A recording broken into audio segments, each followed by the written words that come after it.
Amen. Okay, magandang araw po.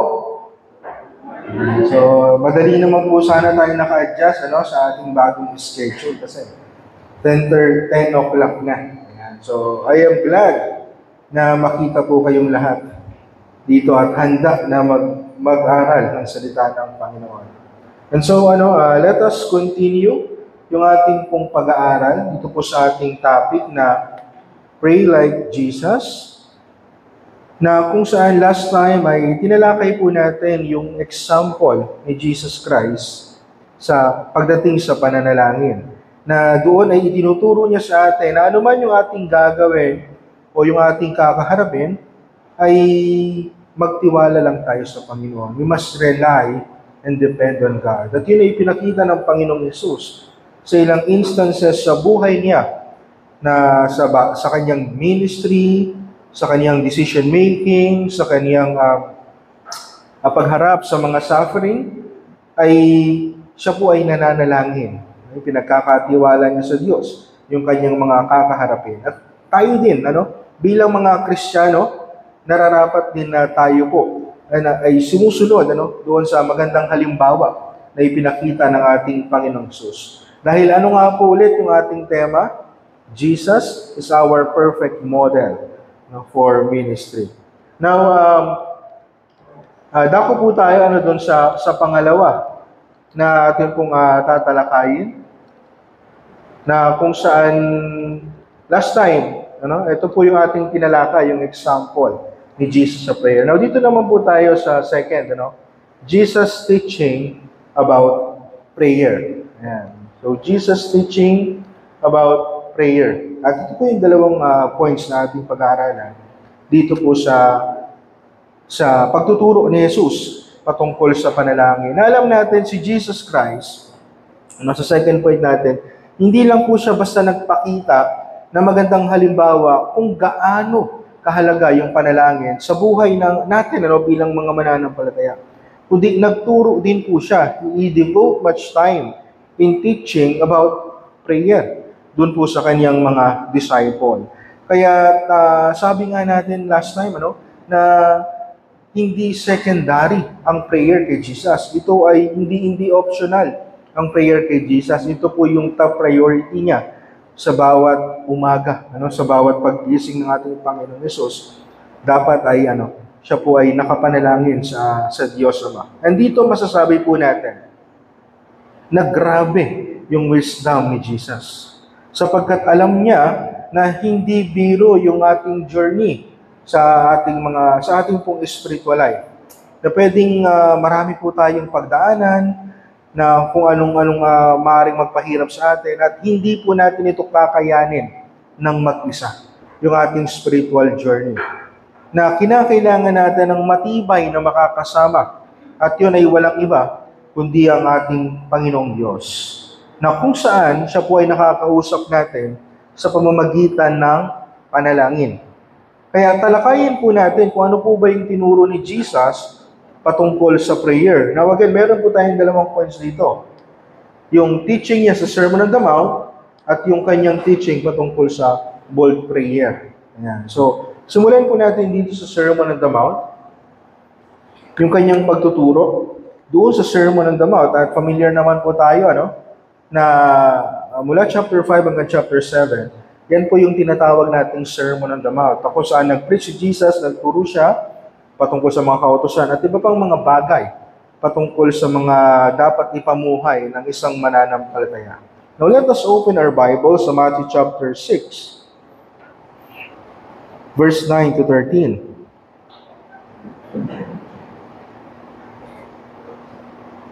Matthew chapter 6, verse 9 to 13. Nakita na po? Matthew chapter 6, verse 9 to 13. Sabi po dito, pray then like this, Our Father in heaven, hallowed be your name, your kingdom come, your will be done on earth as it is in heaven. Give us this day our daily bread, and forgive us our debts, as we also have forgiven our debtors. And lead us not into temptation, but deliver us from evil. Now, hindi ko po alam, kung sa inyong mga Bible may mga heading. Sapagkat ito pong talata na ito ay tinatawag din po, ito po yung tinatawag na the Lord's Prayer. Meron po bang heading sa inyong mga Bible? Kasi sa akin po ay meron, ano? Ang tawag po sa talatang ito ay the Lord's Prayer. Kung saan, ito yung isa sa mga pinaka-pamilyar na itinuro ni Jesus Christ. Siguro mula Sunday school natin ng mga bata, naririnig na po natin itong Our Father na ito. And sa school, ay itinuturo din ito, di ba, sa atin, public school, itinuturo po sa atin itong panalangin na ito, Our Father. Kaya siguro ay kabisado po natin itong panalangin na ito, na itinuro mismo ng ating Panginoong Hesus na ganito tayo dapat manalangin. And ito pong itinuro ni Jesus Christ sa atin ay isang panalangin, isang simple at direktang paraan ng pananalangin na kung saan ang layunin ay makausap po natin ang Diyos ng maayos at may paggalang. Ayan, so Matthew chapter 6, verse 9 to 13. At ito pong panalangin na ito na itinuro ni Jesus, ito po hindi isang orasyon.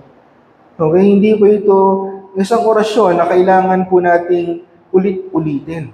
Kailangan po nating i-recite ng paulit-ulit.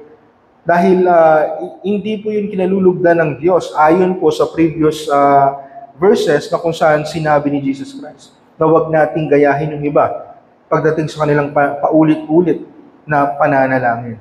Ito po ay hindi kailangan i-recite ng paulit-ulit sapagkat ito po ay hindi magic word.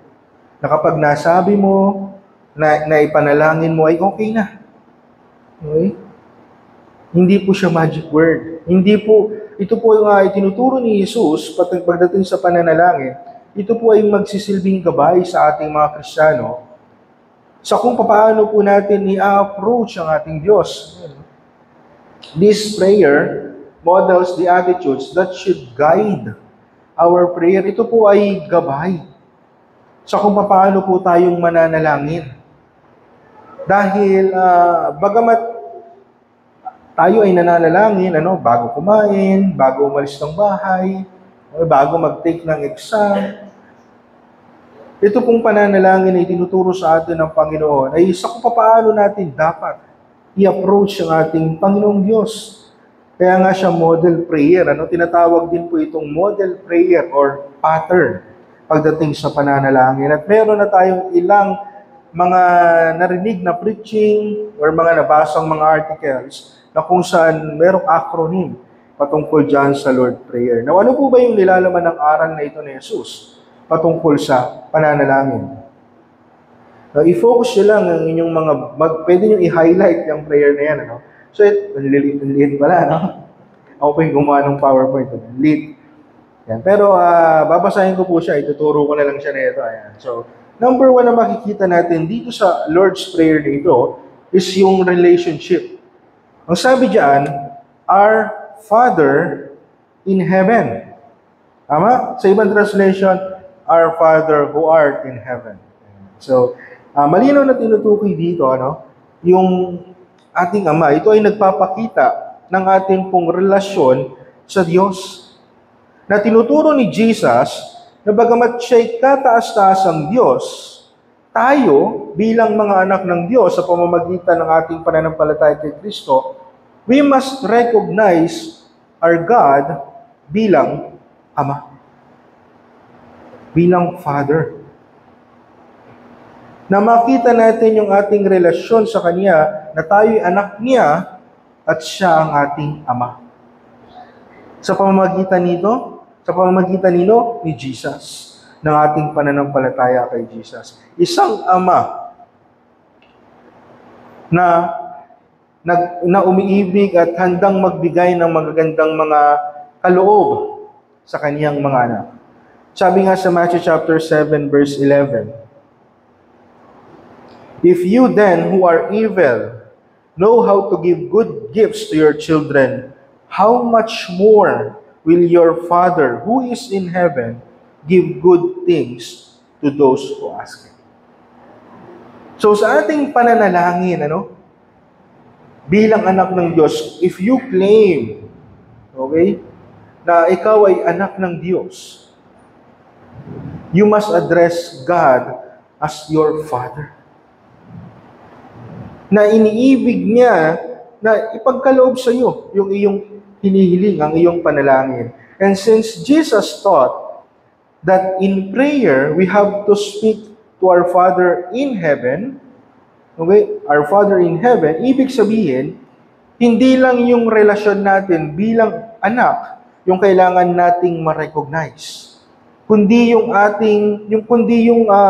kanyang authority sa atin. Anong sabi diyan? Our Father in heaven. Our Father in heaven. Na yes, He is our Father.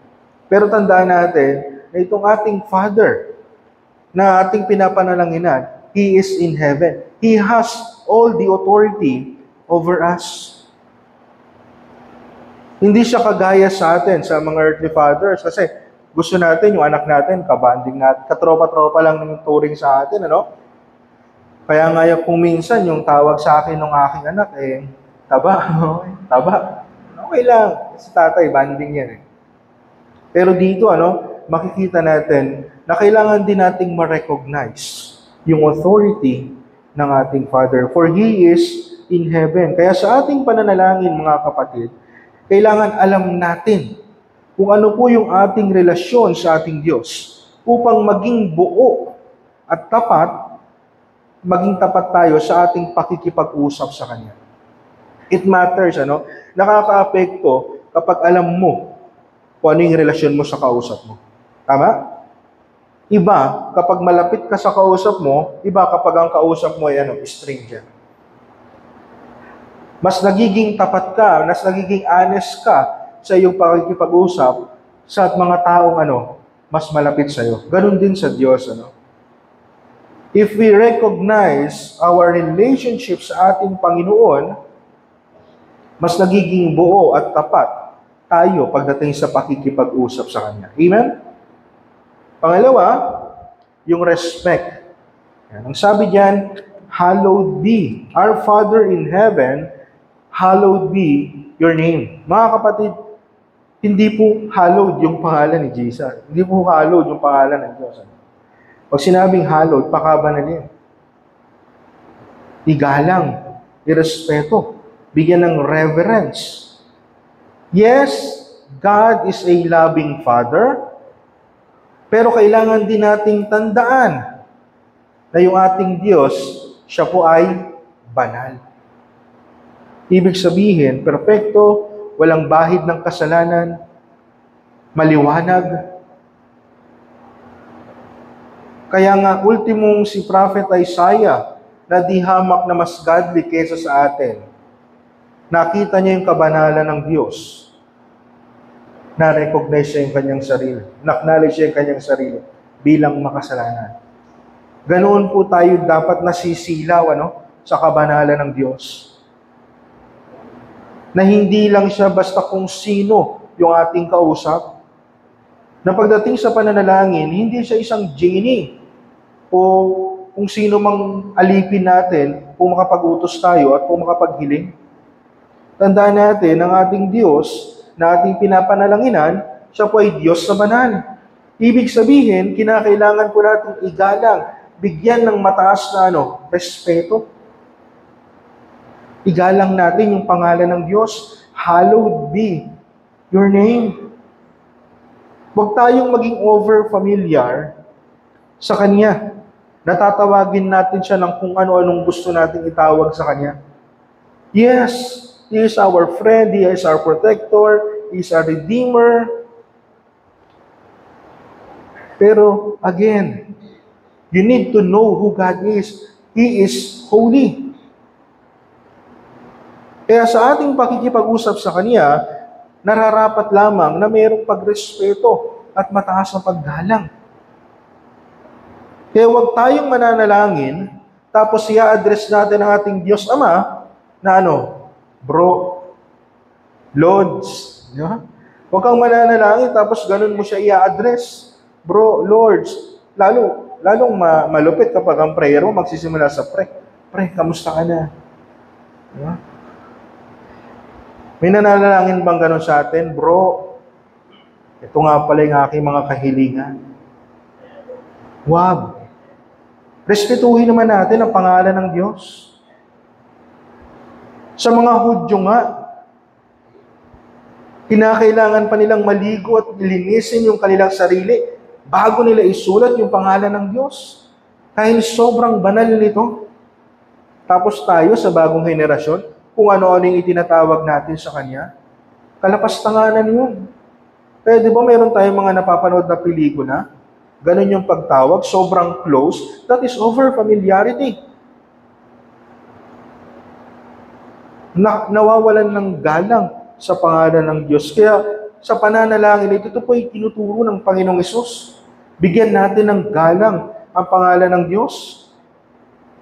Okay? Ang pangalan ng Diyos ay banal, kaya sa ating pakikipag-usap sa Kanya, we need to give reverence. Okay? Na mga kapatid, hindi natin siya pwedeng basta tawagin sa kung ano-anong pangalan lang, ano? Actually, si Yuki, nasampulan ko pagdating sa ganyan, sa respect. Yung aking pong anak. Na minsan, naglalaro sila ni Chao, yung tito niya, nagbibiruan sila, tapos parang inutusan yata siya ni Chao na tawagin akong JC. Tuwan-tuwa pa, tuwan-tuwa si Yuki. JC! Tawag ako, JC. Ako alam ko nagbibiruan sila, pero syempre, hindi ko hahayaan yun. Baka lumaking walang respeto sa akin yung Kaya in character talaga ako, Kahit biruan yan, talagang salubong yung kilay ko eh.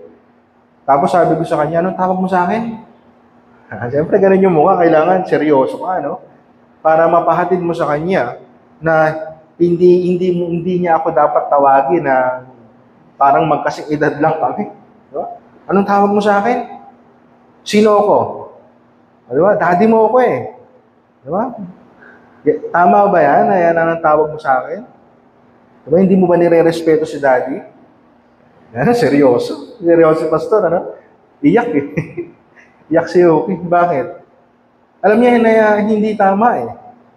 At least may parating natin sa kanya, na hindi porket magtatay tayo, tatawagin mo ako basta-basta ng ganyan.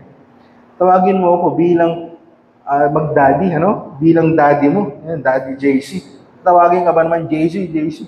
Tayo, Amerikano, Sa Amerika, pwede yan, pero dito sa Pinas, hindi. Now, kung tayo bilang tao, di ba?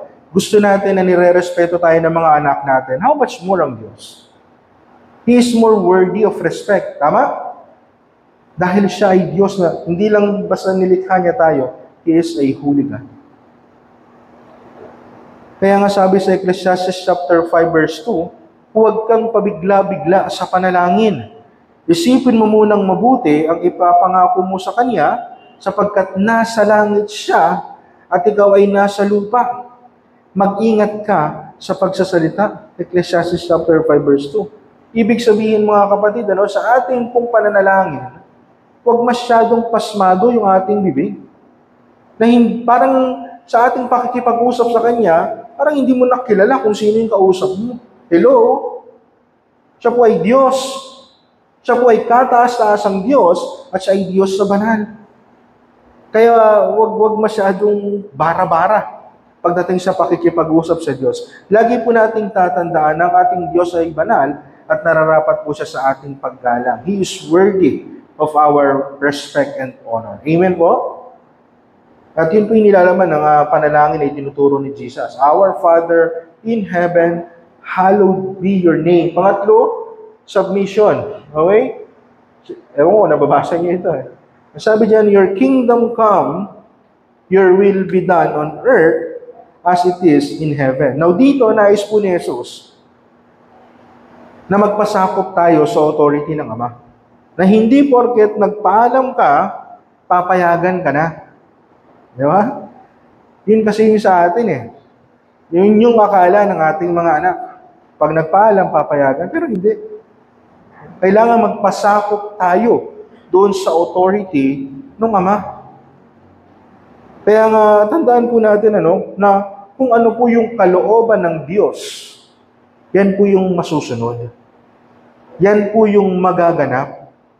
Yes, sa ating pong pananalangin, inihahayag po natin yung ating request, yung ating mga prayer request natin sa Diyos, yung ating mga kahilingan sa Kanya. Pero as Christian, we know na ang masusunod ay ang kalooban ng Diyos. Kailangan nating magpasako po doon. Kaya nga po ang pananalangin, hindi lang po yan basta pakikipag-usap sa Diyos. Ang pananalangin, mga kapatid, ito po ay pagsaliksik din sa kung ano po yung kalooban niya sa ating buhay. Amen? Hindi lang tayo basta nakikipag-usap sa Kanya at ibinibigay yung ating mga kahilingan. Sinasaliksik din natin kung ano yung kalooban niya sa ating buhay. Dahil kung ano yung magiging sagot niya sa ating panalangin, that is His will. Na kailangan po nating tanggapin. Kaya nga po marami ang nadidisgrasya dito pagdating sa punto ng pagpapasakop sa kalooban ng Diyos, sa authority ng Diyos. Bakit? Dahil meron silang gusto, meron silang ipinapanalangin sa Diyos, kaso feeling nila, hindi ibinigay ng Diyos. Ang Diyos, siya ang mas nakakaalam ng future natin, siya ang mas nakakaalam ng ating pangailangan, siya ang mas nakakaalam ng the best para sa atin. And if we are truly Christians, believers, alam natin that God is sovereign, that God is wise, na pagdating sa pagpaplano, alam niya yung kanyang ginagawa. Amen? Yun yung ating pagtitiwala sa Kanya.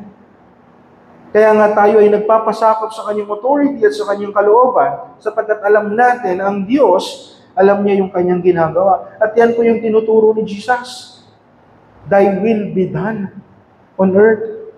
Na kung ano yung accomplishment ng Diyos sa heaven, maging accomplishment niya din dito sa earth.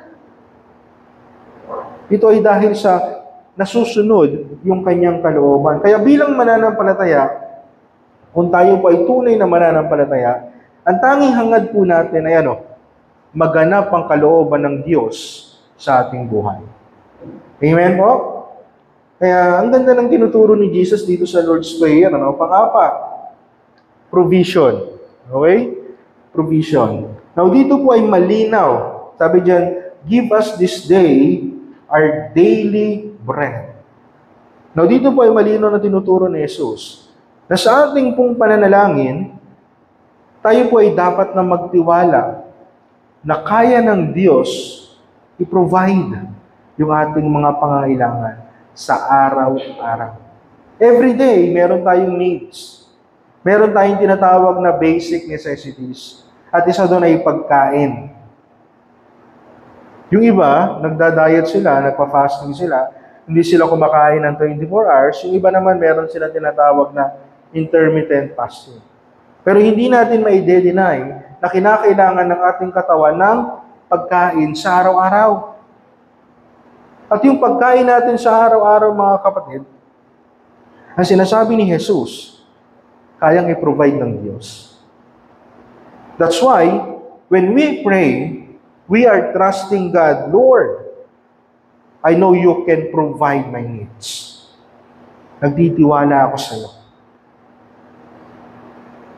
Na kaya niyang ipagkaloob sapagkat pagmamayari ng Diyos ang mundo. Siya po ay makapangyarihan. Kaya niyang i-provide ang iyong mga pangailangan. At siya po ay, at hindi lang dahil siya ay makapangyarihan at alam niya ang lahat ng ating pangailangan, kundi bilang Ama. Kundi bilang Ama, masaya po siya. Masaya ang Diyos na ipagkaloob po yung ating mga pangangailangan. Kaya mahalaga yung relationship na ma-build. Mahalaga na maging malalim yung ating relasyon sa Kanya. Bakit? Dahil hindi papabayaan ng Diyos yung Kanyang mga anak. Napakalino naman sa talata ng Scripture. Na kung tayo ang mga tao, gusto natin yung the best sa ating mga anak. Hindi ba? Maibigay natin yung mga bagay na hindi natin naranasan noon sa ating mga anak. Yan yung mga gusto natin yung mga tatay. Di lalo pa ang Diyos, sa kanyang mga anak. Hindi niya matitiis yan. Masaya siya na ipinagkakaloob yung pangangailangan ng kanyang mga anak. Ang nais lang naman ng Diyos ay lumapit tayo sa Kanya. Humingi tayo sa Kanya. Ang nais ng Panginoon, makipag-usap tayo sa Kanya. Kaya itong sinasabi ni Jesus Christ, "Give us this day our daily bread," na sa bawat araw ng ating buhay, dapat tayo ay lumalapit sa Kanya. Dapat sa bawat araw ng ating buhay, tayo po ay nagtitiwala sa Kanya pagdating sa ating mga pangangailangan. Kailangan mo ng wisdom, you ask God. Kailangan mo ng strength, you ask God. Kailangan mo ng pagkain, you ask God. Kailangan natin ang Diyos sa ating buhay araw-araw. Walang araw na hindi natin kailangan ng Diyos, mga kapatid. Kaya't mahalaga na sa ating pananalangin, ma-realize natin, Lord, I need you every day. Dahil meron akong pangangailangan araw-araw. Amen po? Pang-5, confession. Ang sabi dito, and forgive us our debts, as we also have forgiven our debtors. Sa ibang translation, and forgive us our sins, as we forgive those who sins against us. Now, hindi ko po alam, kung sino dito sa atin ang hindi nagkakasala sa kanyang isipan, sa kanyang pananalita, sa kanyang mga ginagawa. Meron po ba? Meron ba dito hindi nagkakasala? Taas nga ang kamay. Kasi sabi po dito sa Bible, sa 1 John chapter 1 verse 8, if we say we have no sin, we deceive ourselves, and the truth is not in us. Kung sinasabi natin hindi na tayo nagkakasala, Kristiyano na ako, hindi na ako nagkakasala, sinungaling ka. Niloloko mo sarili mo. Wala sa iyo ang katotohanan. Dahil habang nandito ka sa lupa, buhay, nagkakasala at nagkakasala ka. Kaya nga kinakailangan natin i-confess yung ating mga kasalanan upang tayo po ay mapatawad, malinis doon sa ating pong sin. Kaya kung ipagpapatuloy natin yung 1 John chapter 1 verse 8, sa verse 9, ang sabi doon, if we confess our sins, He is faithful and just to forgive us our sins and to cleanse us from all unrighteousness. Yun ay kung i-confess natin. Ikukumpisal natin sa Diyos yung ating mga nagawang kasalanan. Dahil tayo ay prone to sin. Pagmulat pa lang ng mata natin, may temptation na. Ano bang gagawin ko? Mananalangin ba ako? Check ko kung sino yung nag-chat sa akin. May temptation agad. E di lalo pa, habang tumatakbo yung oras. Yung mga nagdadrive, di ba? Pag mayroong nag-cut ng kaunti, nag-e-effect na agad si anger. Siya na agad may hawak ng buton. Tapos biglang maya-maya, pasalamat ka, Kristiyano ako. May mga ganun eh. Pero hindi natin may pagkakaila, mga kapatid, na tayo po ay nagkakasala. Na hindi porket Kristiyano tayo, ay hindi na po tayo nakakagawa ng kasalanan. Maling katuruan po yun. Kasi meron tayong naririnig na mga Kristiyano daw, at sinasabi nila na hindi na ako nagkakasala. Tapos makikita mo, nagiinom, nagsasabong, nagkipagmuruan. Hindi ka nagkakasala niyan, ha? Paano pa pag nagkasala ka? Ano nang ginawa mo? Mga kapatid, nagkakasala tayo sapagkat nasa katawang lupa pa tayo. Merong mga temptations na palaging nakahanda sa atin si Satan para mahulog tayo at makakumit ng kasalanan. However, meron po tayong gracious and faithful God na kaya tayong patawarin. Amen? Yun kung tayo po ay lalapit at magko-confess sa Kanya. Yun ang kagandahang ginawa ni Jesus Christ nung siya po ay namatay sa krus. Binigyan niya tayo ng direct access sa ating Diyos, na tayo ay makakapag-confess sa Kanya, sa kaibuturan ng ating puso. Lahat ng ating mga kasalanan, yung ating mga nagagawang kasalanan, pwede nating sabihin sa Diyos. At pwede tayong humingi ng tawad sa Kanya. Malinaw naman po dito sa ating talata na ating binasa kanina, na if we confess our sins, He is faithful and just to forgive us and cleanse us from all unrighteousness. And wag na po natin isipin, wag po natin isipin na kaya tayo dapat patawarin ng Diyos ay dahil sa tayo ay nagpapatawad. Kasi anong sabi doon? Forgive us our sins, for we forgive those who sins against us. Mali po, Hindi po tayo dapat patawarin ng Diyos dahil sa nagpapatawad tayo. Mali. Tayo po ay nakakapagpatawad ng ibang taong nagkakasala sa atin dahil naranasan po natin yung pagpapatawad ng Diyos. Hindi, wag mong baliktarin. Wag nating baliktarin. Kaya nating magpatawad dahil tayo ay pinatawad. Hindi tayo dapat patawarin dahil tayo ay nagpapatawad. Ito po yung ating tatandaan, mga kapatid. We cannot earn God's forgiveness. It is Jesus alone who made the way for us to be forgiven by the Father. Wala tayong kayang gawin para tayo ay mapatawad ng Diyos. Tanging si Jesus lang ang siyang gumawa ng daan para tayo mapatawad. At dahil sa tayo po ay pinatawad ng Diyos sa pamamagitan ni Kristo, tayo po ay natututong magpatawad ng kapwa natin na nagkakasala natin sa atin. Kaya kung meron mong nagkasala sa atin, patawarin natin. Bakit? Yan yung natutunan natin mula sa Diyos Ama. Amen po? Last is yung victory. Victory. Ang sabi dito, and lead us not into temptation, but deliver us from evil. Now, this is a prayer for victory over temptation and testings. Bakit? Dahil meron kang Diyos na pwedeng pagkatiwalaan na magliligtas sa iyo sa tuwing ikaw ay nasa sitwasyon na pwede kang magkasala sa Kanya. Ano pong sabi sa 1 Corinthians chapter 10 verse 13? 1 Corinthians chapter 10 verse 13.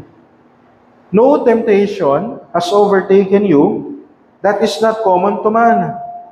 God is faithful, and He will not let you be tempted beyond your ability. But with the temptation, He will also provide the way of escape that you may be able to endure. Mali po na iisipin natin na hindi tayo bibigyan ng temptation na hindi natin kaya. Mali po yun. Maraming temptation at pagsubok sa buhay na hindi natin kaya. Pero ano yung nakasulat sa passage? But with the temptation, He will also provide the way of escape. Nakita niyo yun? Yung iba kasi tumitigil lang dun sa beyond your ability. Pero mayroon kasing karugtong yun. But with the temptation, He will also provide the way of escape that you may be able to endure it.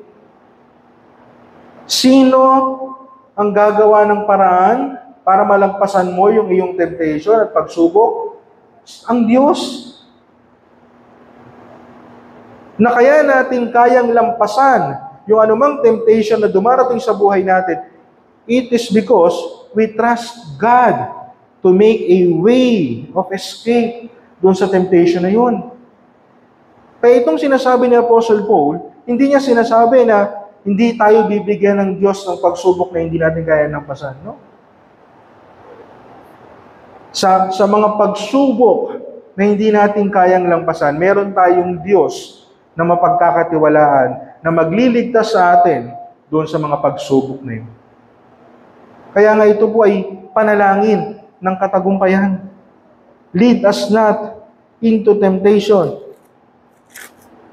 Lead us not into temptation, but deliver us from evil. If you know your God,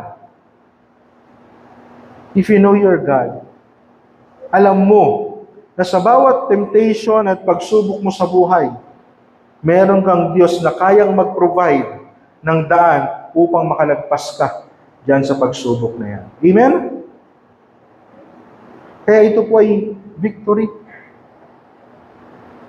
Deliver us from evil. Alam mo na kaya kang i-deliver ng Diyos from evil. Alam mo na kaya kang i-deliver ng Diyos from temptation because He is God. Ang sabi niya, no? God is faithful.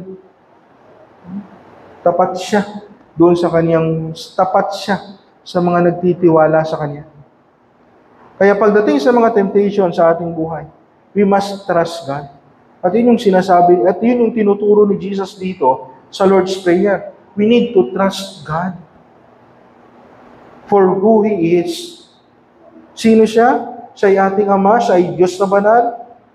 He is in authority. Alam niya yung kanyang ginagawa sa buhay natin. He can provide for us. Kaya niya tayong patawarin kung tayo ay nagkasala. At kaya niya tayong pagtagumpayin sa lahat ng pagsubok natin sa buhay. You see, pagdating sa pananalangin, dapat meron kang pananampalataya sa Diyos. At yun yung tinuturo niya po dito sa Lord's Prayer. Na pag tayo ay nananalangin, bitbitin natin yung pananampalataya natin sa Kanya. Na magtitiwala tayo sa anumang magiging kasagutan niya sa ating panalangin. Amen po? Pangalawa is yung bold prayer. Now, in relation po sa minsan po nating tinalakay sa prayer meeting about prayer, na si Jesus, nais niyang tayo mismo yung makipag-usap sa Diyos.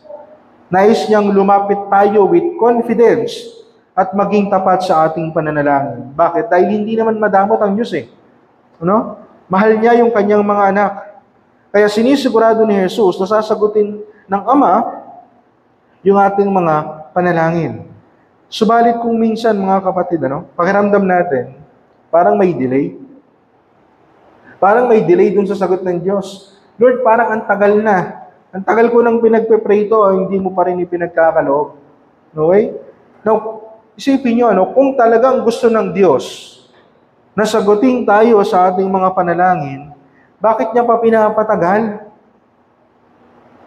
Bakit niya pa pinapatagal? Now, one of the reason is because prayer is not just sending God a list of requests. Na sa ating pananalangin, hindi lang tayo basta naglilista ng ating mga panalangin, papadala natin sa Diyos. Prayer is relationship. Na sa ating pagkikipag-usap sa Diyos, mas lalong lumalalim, mas lalong lumalago yung ating relasyon sa Kanya.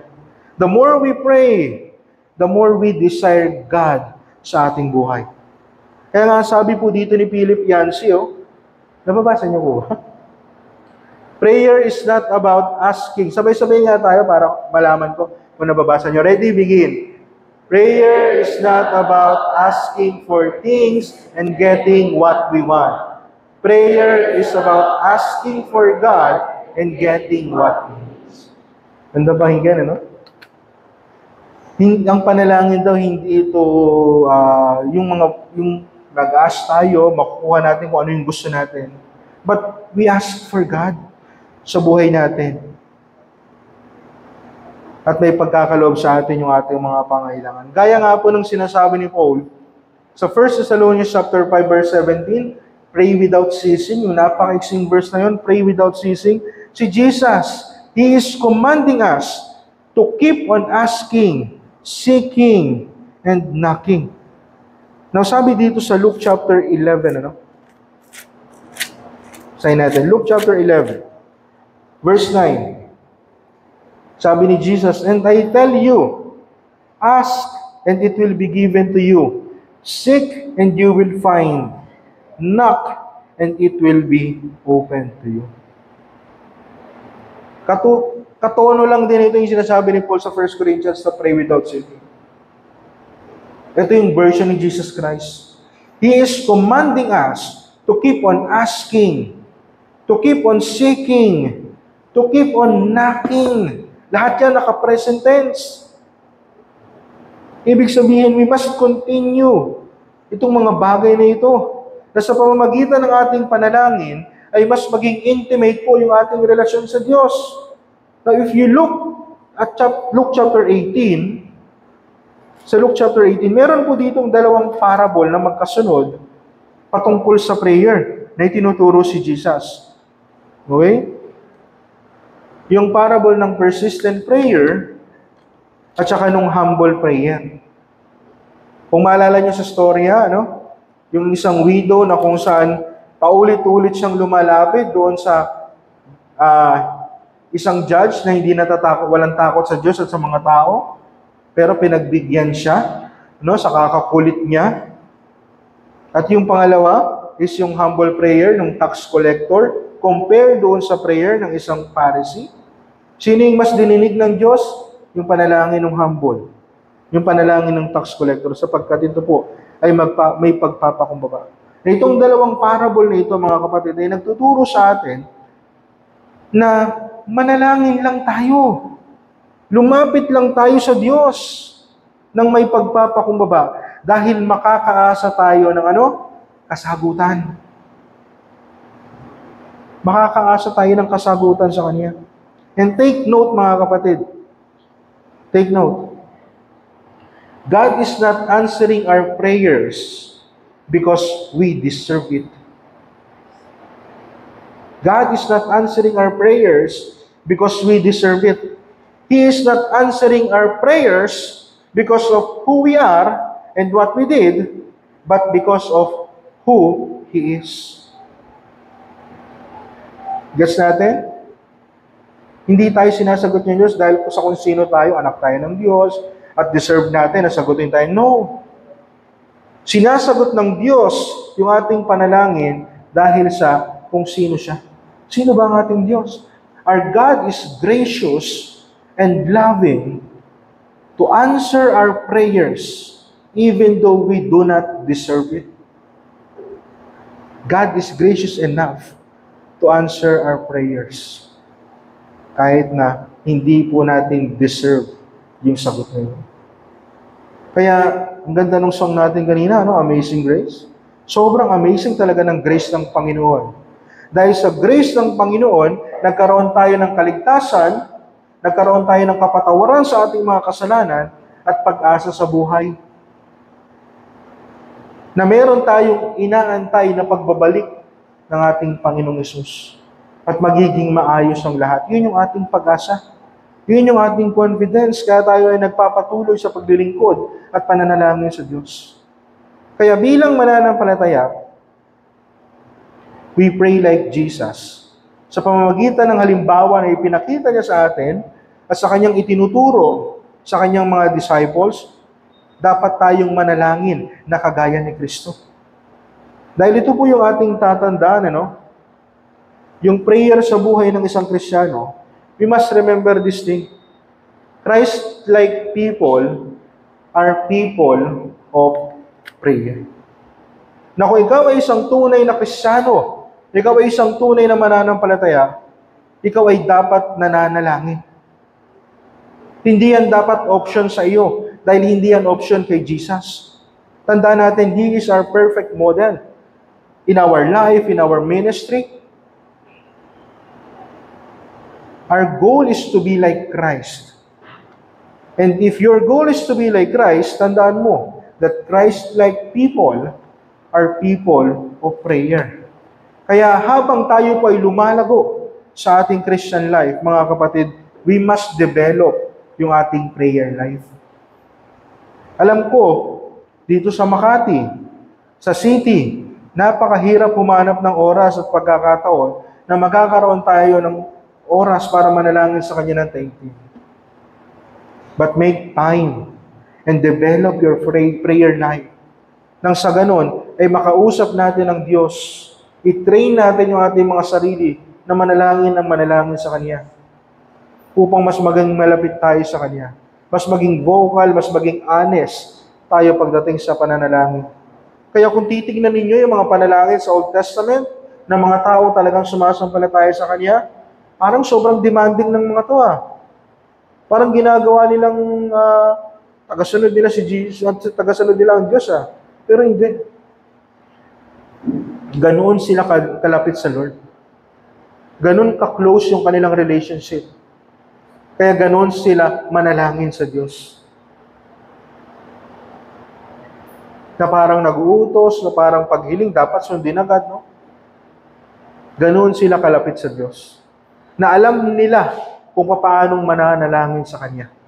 Kaya tayo, yun yung itinuturo sa atin ni Jesus. Yun yung ipinakita sa atin ni Jesus. That's why in our ministry, mga kapatid, isa sa mga pinakakailangan natin is ma-develop natin yung ating prayer life. And once again, mga kapatid, we must pray like Jesus. Amen po?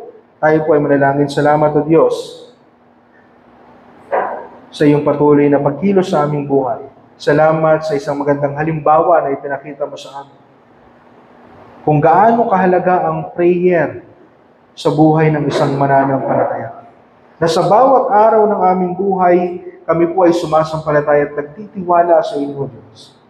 Turuan mo kami na mas maging mainam pagdating po sa aming pananalangin. Na huwag naming hayaan na lumaglag o mag-fall kami dito sa aming prayer. Bagkus ay mas mag-grow kami sa aming pananalangin.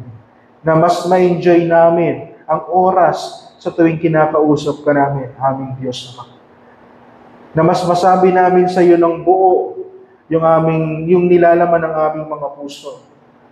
At kami po ay aasa sa iyong kasagutan, sapagkat alam namin na ikaw ay nakikinig sa panalangin ng iyong mga anak. Kaya't purihin ka, Ama, ito pong aming dalangin sa matamis na pangalan ni Jesus. Amen. Salamat po sa inyo and God bless.